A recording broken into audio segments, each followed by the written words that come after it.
campus is about to come out of pause. As you know, we were here 2 weeks ago on this day when we announced that we were going voluntarily into a 2-week pause because we felt we were going to reach the limit of 100 positive cases on campus before the deadline of the state health department.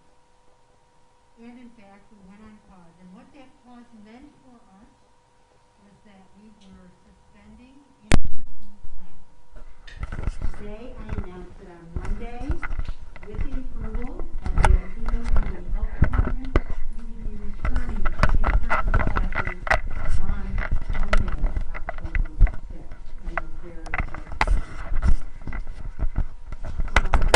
very pleased today to have with us again our Chancellor Jim Malatras, and representing the Oswego County Health Department and representing Oswego County, our county administrator, the church, and the mayor of the city of Oswego, Mayor Barlow. It is a very positive outcome for us. As you know, we announced very strong restrictions when we went on pause. We made all of dining, grab-and-go dining, no in-facility dining at all. We suspended athletic gatherings of any kind, and we suspended certain activities in Greek student organizations and other organizations. We monitored all gatherings, and we intend to go forward that way as well. So today, what I'm announcing to you is that the change that is coming about for us, and that is very important for our students, is that we are going back to in-person classroom instruction. This is what we've had hoped for our students. This is how we feel is best for them to move forward with their curriculum. This is best for our faculty to be in touch with our students. We have found it to be an incredibly safe environment. Over these last 2 weeks, we have been testing at an increased rate. We have set up a testing center on campus, and we have done almost 9,500 tests over the course of testing since we've come back together in August. We are working with Upstate Medical University with their saliva testing. So we are testing both students, on-campus students, off-campus students, and all of our employees now are also being tested. We have moved in our new facility in Lee Hall to a surveillance testing modality that will be every 3 weeks. People will register for a particular time and come in and be tested. So we intend to use the testing and wastewater testing to continue to monitor our campus and to continue to monitor the health and safety of our campus members, both on campus and off. We know that in-class instruction is very safe, and we're so pleased to be able to do that again with the help of the people here. So I'd like to turn this over to our Chancellor, who's been incredibly supportive during this whole process. We'd like to thank you also for traveling to Oswego and being here for this announcement. Thank you, President Stanley. What the President doesn't tell you is a beautiful day today, so I brought my kayak, and I plan on going on the lake after this since we have such great success. I want to thank President Stanley and her entire staff for all that they've done to manage this situation. They had developed a great plan, and they've been implementing it well. And sometimes COVID strikes and rears its ugly head, but do you have a plan to manage and deal with that plan? And as you can see at Oswego, they do, and they've been doing it. So I thank her and her entire staff. And this also wouldn't have happened without a broad community effort.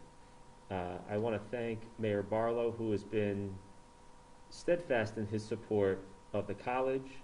He has helped with compliance. He has been there every step of the way, and that means so much to not only the students and everyone, but the entire SUNY community to have such broad support. So thank you, Mayor. To our great county administrator church, the health department has been phenomenal. They've been working with this college hand in glove. They communicated with my staff as well yesterday. They went through all the data so we could be secure with what we are doing today, and I think this plan forward is the right plan forward. The most important thing to do is get classes going in person again. That is the most important thing for the education of our students. Before he had to leave, Dr. Wong, who's been really instrumental in working with the college, went through the data, said, we looked at all the class rosters, everybody was very helpful. We see no problems on campus. Testing is, the results were low. Campus is safe. It is ready for more activity, especially on-campus activity with educating our students in class. So that gives us great confidence. And I want to thank the faculty and staff here who have done so much. They've had to transition from March. They've continued to transition and adapt. They've done so well. I appreciate all of their efforts to get tested because I think that is an important piece as well. I think you look at the data, you see the downward trends. A few weeks ago, if you just do raw math, it was like 3.6% positive rate. It's down to about 1% here. The numbers are going downwards. They are low, and that is really good news. The President mentioned it, President Stanley mentioned it. They are continuing to do wastewater treatment testing, which I think is a really important indicator about where we see potential signals. They continue to do surveillance testing. They did pre-testing. 9,500 tests is not an easy thing to do, but they are doing it. And then testing everyone every 3 weeks, I think, is an important step forward so we can keep and be secure in knowing that the virus continues to remain low on campus. If there's a problem, we can deal with it right away.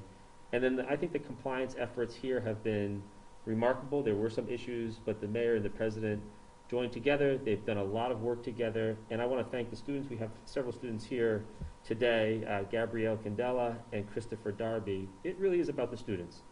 This is a tough situation for students. This is a new normal. We're not used to wearing masks. We're not used to coming to school in this way. But their effort is nothing short of heroic. They had to adapt a couple of times. The students at Oswego has stuck with the program. And so thank you to you and the entire student body for all that you've done in this really difficult time. You're here. We're happy that we're going to get some of the classes going. So thank you for all of that. And just one final point. So often, I've been traveling the state now for what seems like about 30 and a half years. It's been 3 weeks. And you see how quickly a virus can spread. You're seeing some hot spots in different parts of the state. I think too often higher education's been a little maligned here, especially some of our SUNY campuses. But we do our part as well. Just today, in Broome County, in the southern tier, they've had a couple of hot spots unrelated to SUNY. It's unrelated to students, but they've asked our counterpart, SUNY Broome Community College, in particular, President Drum is the president there. He stepped up right away and said, how can we help? And one of the things that they asked was, we want to keep commuting down a little bit in our community because we're not exactly sure where this is all coming from. So he mobilized his college right away, and they're limiting some of their commuter activity going on back and forth onto their campus. That just shows that we're part of the community, we're here to stay, we're good citizens of the community, and when in our time of need, you see people like Mayor Barlow and you see people like County Administrator Church step up and help us. And in times where the community may need some help, SUNY's right there with them to help. So you see that in Broome County. So I just thank President Stanley for all of her effort, her entire team's effort. I thank the faculty and staff. I thank these students, and I look forward to ending this semester successfully, doing more in-person classrooms. I think this is a plan well implemented, well developed, and it's a success because we've been able to reopen again. So thank you for that, President Stanley, and I will turn it over now to Mayor Barlow. Thank you, Chancellor, and I'd like to once again thank you for being here in Oswego and affording SUNY Oswego and the Oswego community the attention and the resources to overcome the spike that we had in the beginning of the semester. I've said it before, and I'll say it again. I think SUNY Oswego and President Stanley and the team here at SUNY Oswego have handled the situation right from the beginning, from when the cases started to increase, when the SUNY community returned to campus, setting up a robust testing infrastructure quickly, to suspending Greek life and athletics, and then ultimately going remote, and then of course the decision today to return to classes, in-person instruction. I think they've done the right thing, have made the right calls at the right time, and it's been a pleasure working with them and watching them handle this situation, and I appreciate their partnership, and will continue to help the SUNY team going forward. It's very important, and I'm excited that we get to return to in-person instruction because it's important to re-energize the campus. I think it's important for the students, it's important for the faculty, it's important to the Oswego community as a whole, and certainly the economy to get campus back to life. So it's a good day.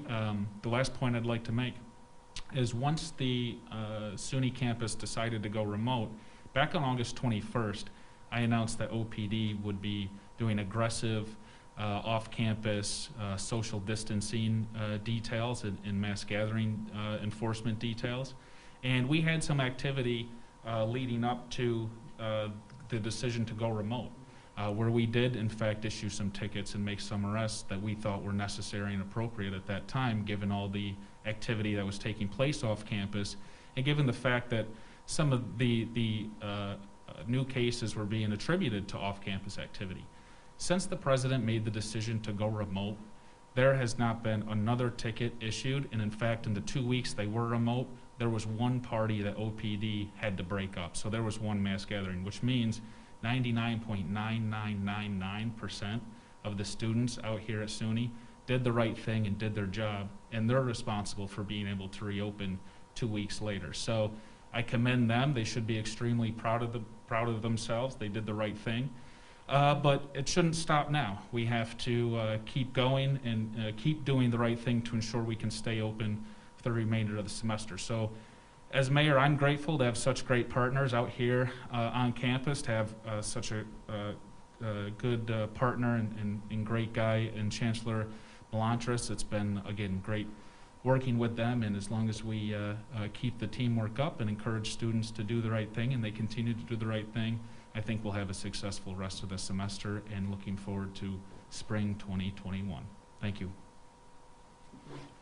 Good afternoon. My name is Phil Church. I'm the County Administrator for Oswego County. I'm here representing Chairman Jim Weatherup, who couldn't be here, and our Public Health Director, Jianxing Wan, who is in the field addressing some COVID issue elsewhere in the county. I also want to echo a lot of what has been said up here about the cooperation and collaboration between the SUNY and the city and the county and the student body.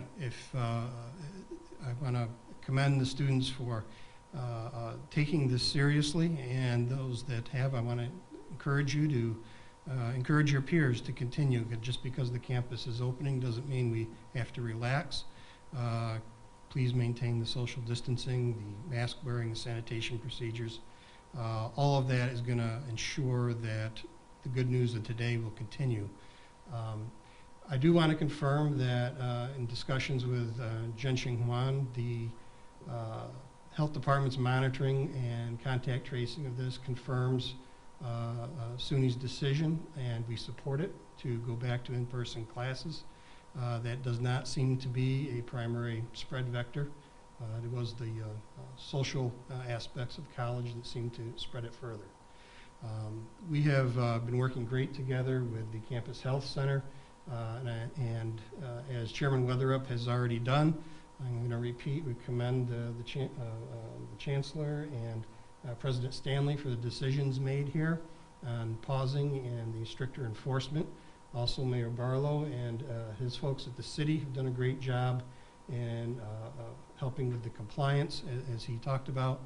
And I want to talk a little bit about our health department has been running 24/7 since March on situations like this, elsewhere in the county as there's been small outbreaks. The fact that our numbers have remained low is really a testament to the professionalism there. And we are very fortunate, many people don't know, that our public health director happens to be an epidemiologist by profession. So the spread and study of disease is his forte, and we've benefited greatly from that.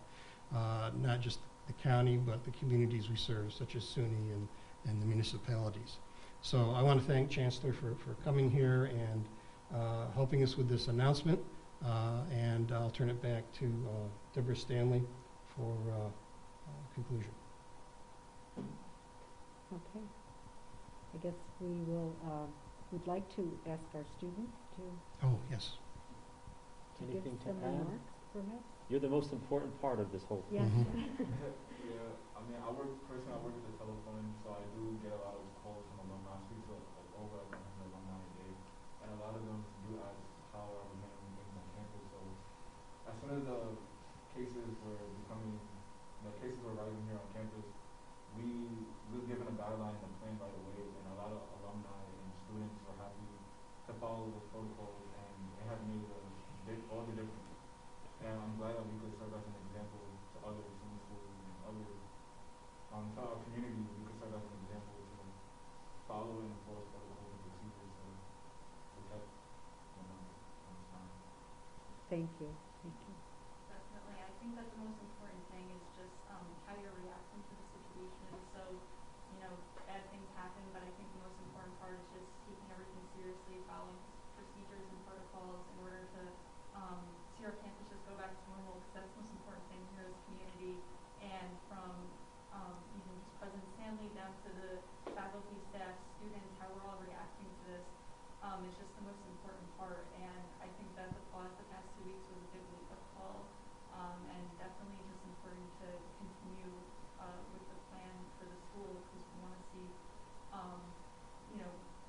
a more normal rest of the year, rest of the semester. So I think that it's just important to react appropriately for the situation.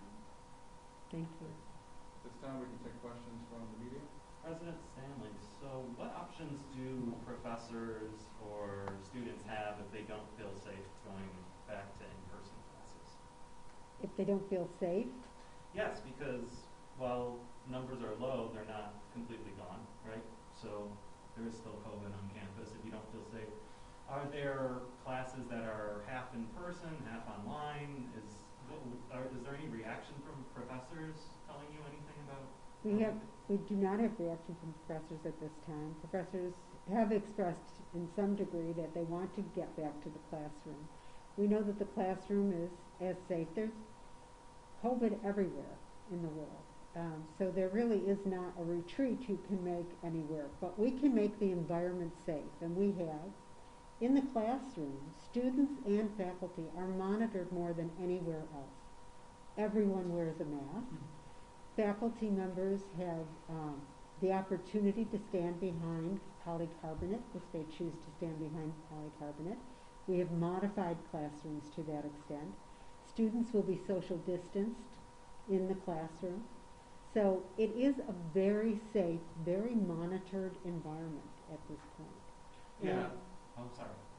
we really don't have people expressing that they don't want to go to the classroom because they don't feel safe. Okay, and I was just wondering, is there, because it's online now, so is there an option for online students if they're in a class? Is there an option for them to take it online? There was an option, of course, when they registered originally, and now will go back to in-person classes. Okay, so there's no online option.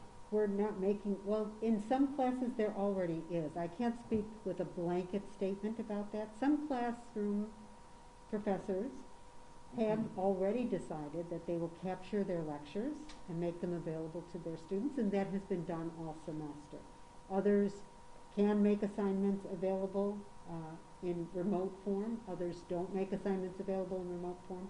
We encourage the in-person classes to continue. Chancellor, speaking But just can I just to follow up to President Stanley's point? This has been a collaborative effort from the beginning, right? We have a shared governance model at SUNY. We rely on our faculty and our professional staff. We are in many ways already in a hybrid situation. Some online, some in person, asynchronous versus synchronous, lab work being done differently. Overwhelming what people want is to be back in the classroom for some of these core areas. If people are uncomfortable, they've decided to do it differently, right? So there's no, I don't want you to get a sense from going back online, that if people are uncomfortable, somehow accommodations aren't going to be agreed. Everybody realizes this is an unusual time. I think what you're getting is overwhelming desire for people to be back in the classroom in a safe way. And as President Stanley said, it's not as if you're back in the classroom in the normal way. You wear your face masks, you are socially distanced, it is a different configuration, and in many of those cases, they're already hybrid. I've been to many college campuses now. I was just at Binghamton University. A large lecture hall has 10% of the people in it, and there's also a video camera that's also beaming in where students can watch and participate, by the way, in those courses. So we're adapting and changing. This is done in a collaborative way. No one's forced to go back to things that they're not comfortable with doing, because we recognize this is a global pandemic and it's something that we're all mindful of. Sorry, I apologize. No apology necessary. I'm wondering system-wide, is SUNY Oneonta the only campus in your system that is off for the semester, remote only? There are a couple of campuses where their plans were basically to be remote. A couple of our community colleges decided to do it this way, but mostly hybrid models are the models that you see. Much more reduced on-campus activity, a lot more online and distance learning is basically how most of our campuses have approached the situation. But Oneonta seems to be the only one where outbreak on campus led to a drastic change. Correct. The only situation where we've had to, because of the outbreak on campus, to go fully distance has been Oneonta. Since then, I'm proud to report, I think we're at 0.67% for our daily, for our positive test since the beginning of the semester. 0.67, that's lower than the state average. We've done now more than 130,000 campus-administered tests. I think over the last 7 days, we're at like 0.4%. So our numbers continue to trend down. We've watched those very closely. Only Oneonta has been an area that we've had to deal with that difficult situation of making it remote for the semester. So using that context, how close was Oswego to being the second? And now, what's the success story tell about what Oswego did differently to catch it at the last minute and have this successful back to in-person announcement starting Monday? When I first came here several weeks ago, before any of this happened, I said I was supremely confident in what President Stanley and her team has been doing and what their plan is. I still am. COVID is a virus where we don't have a vaccine, where it spreads quickly. By the way, the news today of the President of the United States contracting COVID, it happens. How do you deal with the situation when it comes? As President Stanley and the mayor and the county administrator said, it's here, it's low, but it's still here. They had a mitigation strategy right out of the gate. They didn't wait for the cases to get to the state average to close. They didn't do any of that. They saw an issue, they saw a trend, reduced some of the services on campus activity like dining and other things right away. That's an important step. We need more compliance, because off campus is where some of our issues are emerging. Because remember, at Oswego, they pre-tested everyone, but yet, even with the pre-test, you still had cases emerge. Mayor Barlow and his staff stepped in right away and said, we'll help with compliance. When we got to the point where we were close to 100 cases, the state rule, let's pause for 2 weeks in person to see. That's all part of their plan. It's all part of being nimble and adaptable to emerging situations, and they did that extraordinarily well. They're doing all the testing, they're doing all of the compliance, they do transparency like every campus is supposed to do. They're doing all the right things, and the most important thing is confidence in bringing the entire community around. The students remained here. There was no mass exodus of students. They believed in the place, they believed in the plan, they stayed with the plan, and now I think you're seeing that bear out because of the numbers. Mr. Chancellor, with Upstate and SUNY Upstate success with the saliva test, especially in the SUNY schools, would you see possibly interim President Diwan being promoted to president? I will say this, I don't know where the presidential search will end up with SUNY Upstate with President Diwan, because I help recommend, but the Board of Trustees makes the final improvement. What I can say is President Diwan has done a phenomenal job, not only stabilizing that institution, but putting it on the map for doing innovative, amazing things that are just life-saving. Just think about what's happening in Syracuse, New York, in a public institution right now. Who developed easy-to-use saliva test that can produce 120,000 tests a week? SUNY Upstate Medical. That's a remarkable thing. Who was participating in clinical trials for the vaccine? SUNY Upstate. That is because of his staff, but it's in large part because of President Dewan's leadership and his tireless efforts in helping that institution out. So I can't give a higher commendation to anyone in our system now than President Dewan. President Stanley's up there too. This is a tough situation, but I think hopefully good things will happen with President Dewan. It's too early in this process, but I give him my highest commendation. In fact, the Board of Trustees, based on my recommendation, just commended through accommodation officially President Dewan and SUNY Upstate for all their activities. Speaking of the saliva testing, Onondaga County is looking to do pilots with their K through 12 schools using the saliva testing. Knowing so much of that has been successful for the SUNY schools, what advice, what tweaks would you like, and what do you think the success will be using it in K through 12 schools? It's an amazing opportunity. The saliva test is really easy for folks to use. It's easy for students to self-administer. It's quick production time, right? You process it quickly. This all comes down to scalability. We have the capacity to do about 120,000 of these a week, but there's several million school children across the state. I think right now what we're trying to do is, now that the FDA, the important part of this was the FDA approving this test. Now that the FDA has approved this test, we can use this widely. We're going to work with SUNY Upstate to try to expand their capacity, more machines, more equipment, more people, to get this into the communities even more, because it's a phenomenally easy test to administer. They produce it fast, the results come fast, and we need to be doing more of it for our communities. Is that a good next step for K through 12 schools? I think more testing and surveillance is always good in this situation because you can monitor what's going on campus and address it immediately. And that's why, by the way, you were able to do that at Oswego. They were testing. They pre-tested. They saw there was only a handful of cases. Then they noticed because of regular testing, our cases are going up. How is that happening? Why is it happening? Let's get the local health department involved. Let's center in and hone in on those problems. Let's address the problems so we can then reopen today. So we were here 2 weeks ago, and then that weekend we went over the 100 threshold, right? So it's been 2 weeks. So what is the number? What is the data? What's it been? I think right now the state, if you're following the state 2-week period, it's like 30 out of 100 right now. So it's well below the threshold. I like to look at the trends though. To me, the important things are the trends. Which direction is this going?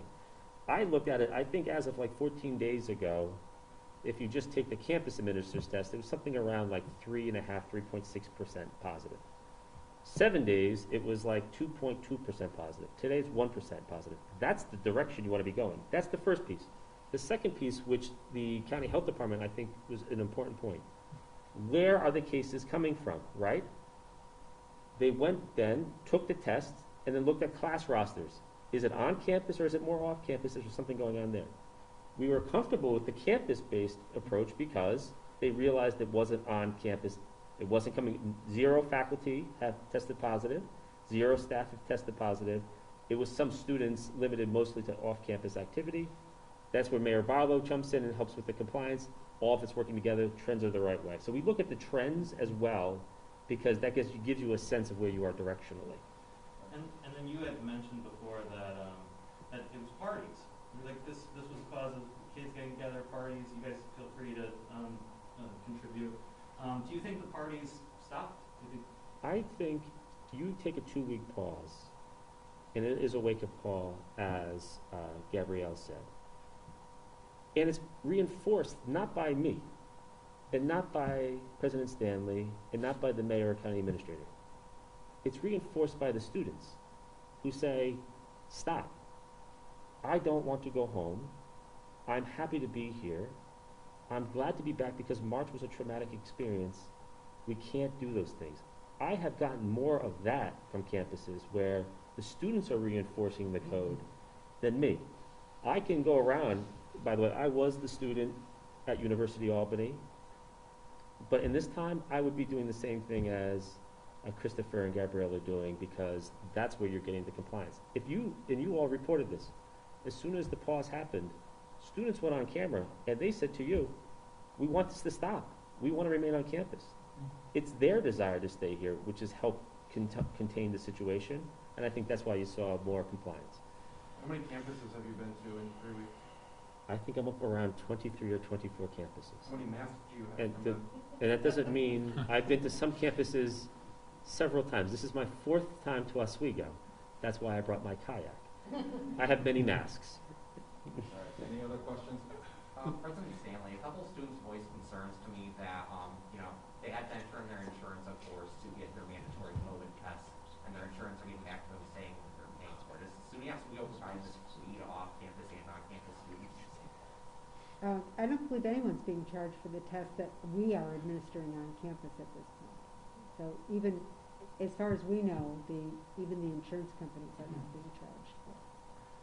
I do have one follow-up, Chancellor, on the testing. We see asymptomatic testing being very successful in this state, yet we're seeing insurance companies push back against contributing to an asymptomatic test. I know it's a huge problem in Onondaga County right now. As someone who is part of the testing strategy statewide since March, what do you say about insurance companies not covering asymptomatic testing, therefore less asymptomatic testing happening? Well, I'm not going to say anything nice about insurance companies not willing to help out during a global health crisis.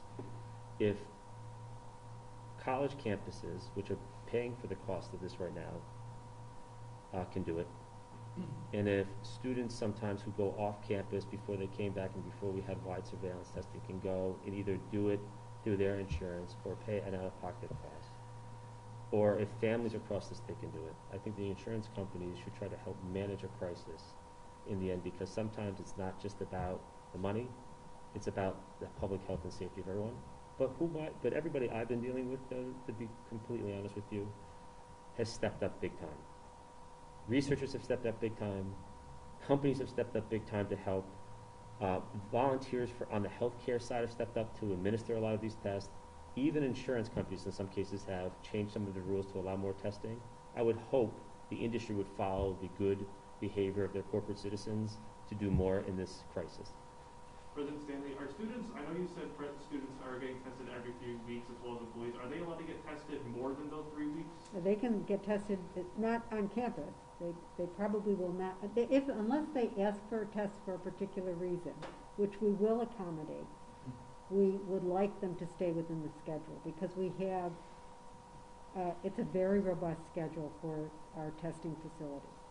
So they would have to go to like an urgent care or well now or something like that if they wanted to get tested outside of that 3-week period? We haven't had many people ask for tests, but they could ask us for a test first. And if there is room, they certainly could be tested. And there's two And we have done it. And there's two pieces to this. Surveillance testing is supposed to get a general sense of what's going on the campus virus-wise. If you are feeling symptoms, if you're symptomatic and you feel like you need a diagnostic test, you want to get that right away. We actually don't want symptomatic individuals to go into the pool because then you could potentially impact the entire pool. You want to go get a diagnostic test right away.